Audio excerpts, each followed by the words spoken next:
Hey there, it's Kathy with Be Creative with Kathy, and today's video I guess is all about, well, it's probably about the dies. It's about the Give It a Whirl dies that are in the annual catalog. Now, luckily, the Give It a Whirl dies are not on the retirement list.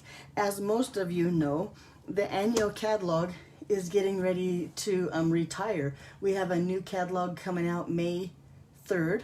And so this catalog, of course, will not carry forward. Some of the product does carry forward, but all the product that does not carry forward is on a retired list. And boy, we've been watching the retired list because things are going fast. There's stuff that is already sold out on there. So if there's stuff in this catalog that you have on your wish list, be sure and check the retired list to see if it's on there. And you can see by my little highlights how many things aren't going to carry over. But it doesn't matter. Today's video is all about the Give It a Whirl die. However, if you have questions about the retired list and retiring products, please let me know.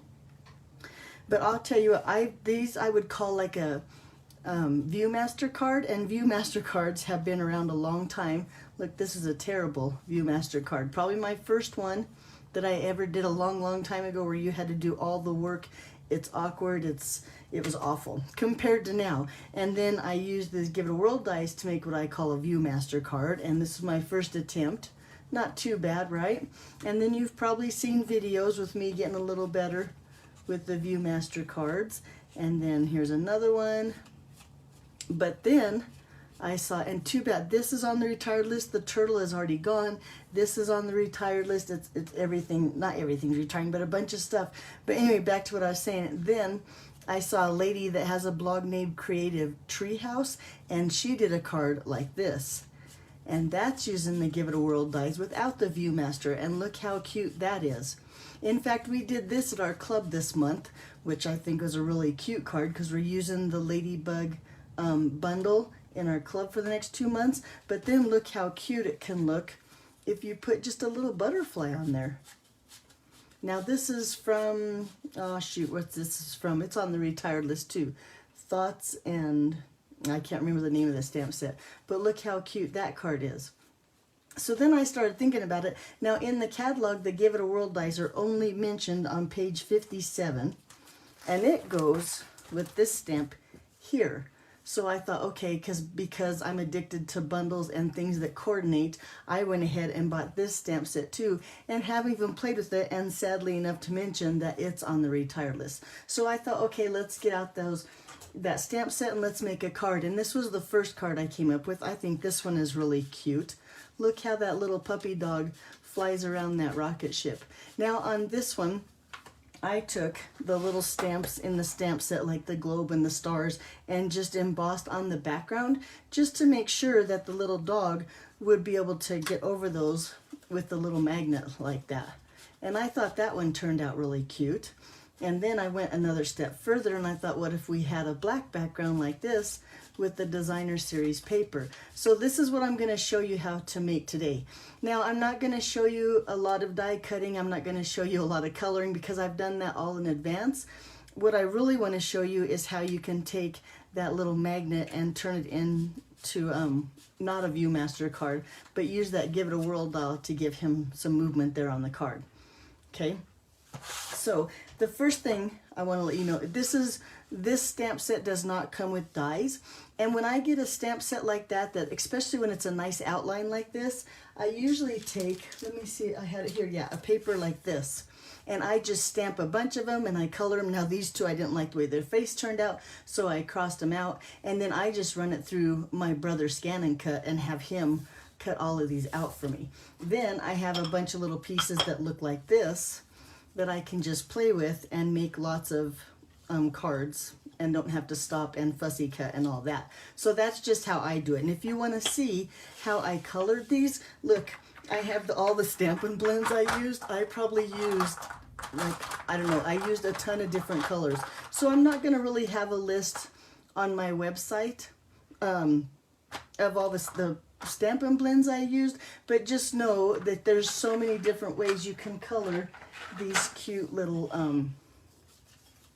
oh, I'm sorry, I keep freezing, Carol. My internet is terrible today. Let's see if we can just venture through it. Anyway, so now I don't remember what I was saying, but on my blog, there's always a supply list, but I'm not going to include the blends because there's so many of them, I can't get I can't mention them all, okay? But that's how I do that. In fact, let's set out because I want to use no, I'm going to make a little boy card because this one's a little girl, and I'm going to put the little boy on there and the little dog and then the little spaceship. So I'll use those for this card. And then the inside, we might use a couple other things. So then I've done, like I said, the die cutting. So with our Give It a Whirl dies, which has a bunch of dies in there. You have the stitched hearts, which are great, the stitched stars, the stitched clouds, all of these shapes to do that Viewmaster type card are kind of, I mean, there's just a ton of them dies in here. It also comes with this die here that I like to cut out with thick Whisper White. Now this is how we get the mechanism. We still need that even if we're not going to do the window or the Viewmaster. And then it comes with this piece that cuts out that little space for your thumb, a hole where you can put your brad, and the card front, more or less. So we need those. And then the last thing that I've already cut out is this is a little arrow here stuck to my finger. There's two of them in this little die.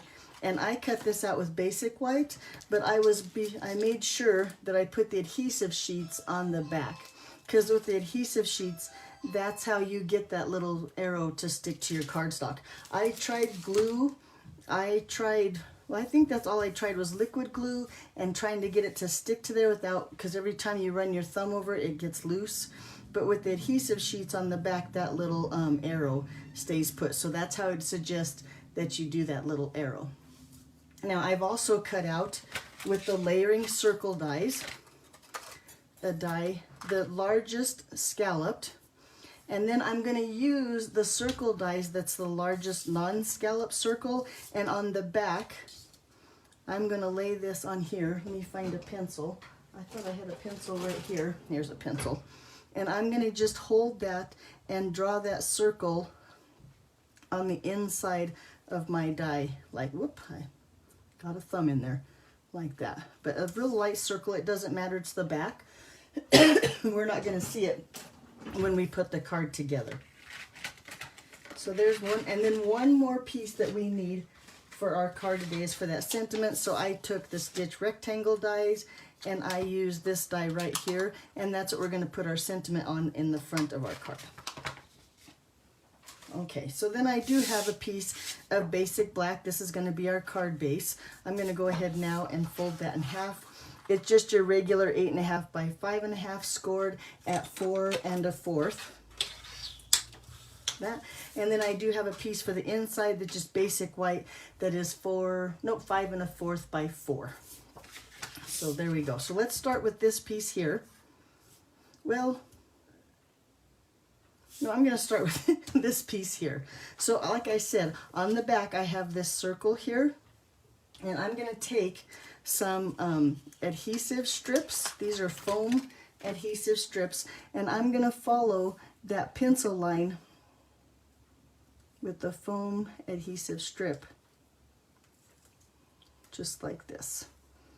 And I'm trying to stay kind of on the inside because I want to make sure that the scallop circle that I cut is going to actually cover, and there's not going to be any sticky on the back of this. So I think if I stay on the inside, it's going to look about like that. Now, if it doesn't meet up here in the center, that's fine. It's not a shaker card. It doesn't have to be closed off. We just need to have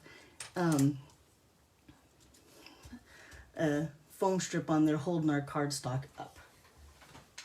Okay, then I'm going to take a little magnet. Now, I got these on Amazon, and I'm sorry I picked off the sticker when I was trying to open it, so I don't have the order number or anything from Amazon right now, but I can put the link in the description, or just message me and I'll send you the link for these little magnets like this. And I'm going to just take a magnet and a glue dot, and I'm going to stick that magnet down pretty close here to the edge next to my adhesive strip that's stuck on there. Okay, then I'm going to take one of these round and circle brads, and now if you notice on my card I use the itty bitty circle brad here, but then sometimes, well, it doesn't cover the hole in the card. So this time I'm going to use a little bit bigger brad. In fact, I'm going to use one of these black square brads, and it might show on my card, but I think that's okay. You can't really see it because it's black on black, so it should be okay. But I'm going to take my little brad here, put it through the front of my paper, and then see, this is the back, so then I'm going to put it through the front of my circle here. So I'm just going to check it, make sure it does turn, and then I'm going to open these brads in the back here. And I'm going to test it one more time and make sure that that circle here turns really good. Okay, so now I know it does turn. My brad is stuck down. Now I'm going to take this adhesive backing off of that strip and put that scallop circle and cover up that sticky stuff like this.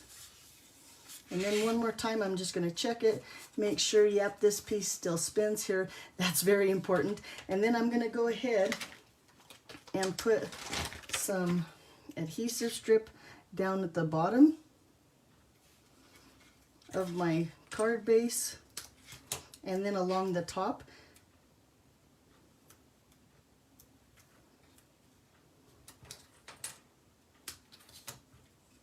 Making sure that nothing has touched my circle here and it can still move. And then that last little piece I'm going to just set right here. That's the whole strip right there.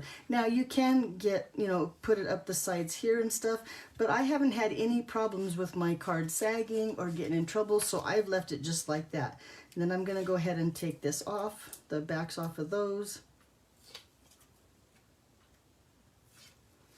And I think you saw me check and make sure my circle still moves, but I'm going to take this and put this onto my card front. Now I'm not going to center it left and right. I'm going to center it top and bottom and just give a good border over here at the left and lay it down like that. That way I have room over here to put my little arrow. Let's go ahead and put him down since he's on my mind.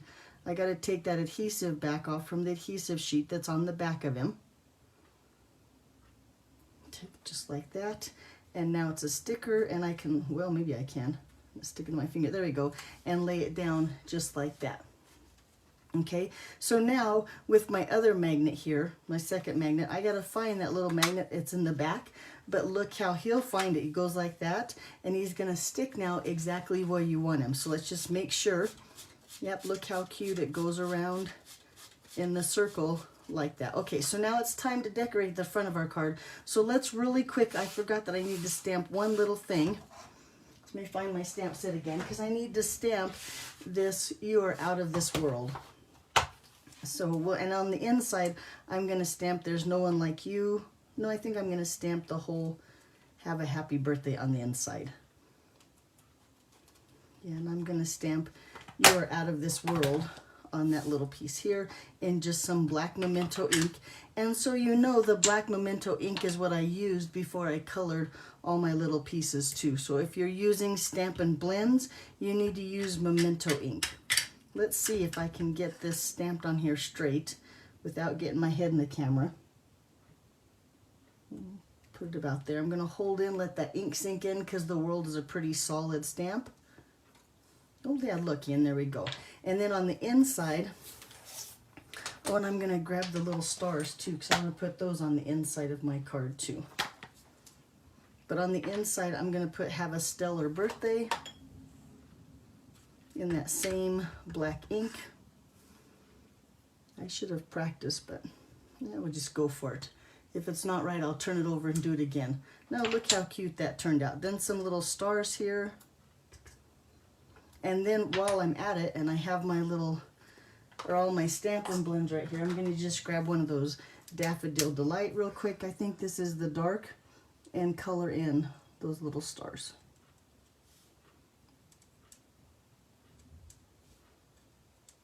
There we go. Now we're ready to decorate the front. Let's go ahead and throw this on the inside.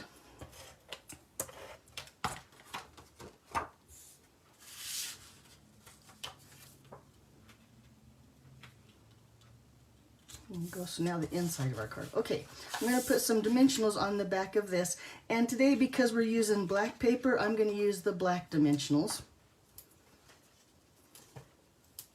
And I'm going to take those off, and first thing I'm going to just put this right in the corner down here at the bottom left. because I know for sure that won't get in the way of my magnet here that's going around my card. So I'm going to just put it down here and see it won't anywhere near, that little magnet won't go near that there. Okay, then I'm going to take, now here's where I think placement gets important. I want to make sure that I put my little spaceship up here so that my magnet again doesn't bump it. Or if it does, I'm going to make sure I put lots of adhesive where it does bump it. Let me get out my silicone mat so I can put adhesive on the edges here. I'm going to put a lot of adhesive on his wings so that he really is stuck down and the magnet doesn't peel him off, if that makes sense. The other thing, that when the little magnet hits this little part of the plane or the rocket ship, it's going to make our little dog flip a little bit, and that's kind of cute and gives it some character. So let's see how we do here, if it's going to hit it just a little bit, but look, it'll still go around, so we should be okay there. And then let's take our little astronaut boy here, and I'm going to place him down here, and I'm hoping that his hand might do the same thing that that little, well, the rocket ship arm. I don't think that's his arm, his wing. Does a rocket ship have a wing? Let's see if I need to move him. Nope, I'm going to have to move him over just a little bit over because I don't want him to pop that little puppy off. I should have laid him gently and I got all strong. Here we go. Let's move him down just a little bit more like this, so the magnet just barely goes over the edge. Ooh, and that even turned it, so that's even going to be better. Did you see how the magnet did that? Kind of just turned as it went.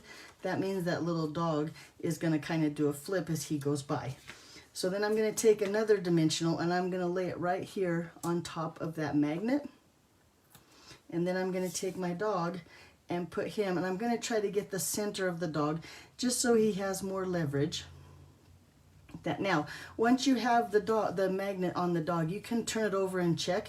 I like to add the dog to the magnet, that way you don't get that magnet flipped over, because if the magnet's flipped over, it won't stick to the magnet that you've already have adhered in there. And don't worry, you'll always find that little magnet because it pops into place if this ever falls off and you're not sure where to put it back. Hope that made sense. But looky there, look how cute that is. And look, he goes around just fine. Everything's good. So then a couple last things I want to do to my card is I want to add on some bling here. I thought this kind of looked like maybe the stars in the sky. So I'm going to, or even outer space. So I'm going to put these little, just basic rhinestones here and there. Now I'm going to make sure again that they don't get in the way of my little dog going around. First of all, because the dog pops those off. They come flying. See, the dog hit that one, so that's bad placement. Let's move it up and in just a little bit here. And then I think I'm going to put another one maybe over here that's a little bit wide of the dog. Yep. And then I'm going to put another one down here by my sentiment. Well, there we go. I am all fingers when it comes to bling. And then I'm going to put another one right up there at the top. And look how cute. I hope you can see those little sparkles that kind of look like stars in the sky or in the moon or in the outer space. Okay, and then last thing to my card that I'm going to do is I'm going to take these little star resin, star gems, whatever these are called, and I'm going to put one right here on his chest over that little star that I colored. And believe it or not, they fit just right. Looky there. There we go. Now these are in the mini catalog in the baseball, I think you'd call it, section. But see what I mean about the there, let me push that down. But even just the little movement I did already had my arrow kind of moving around. So let's see if he stays put. Make sure you give him good press on it so it gets adhered nicely. But there you go. So it's a terrible video. I probably didn't make any sense.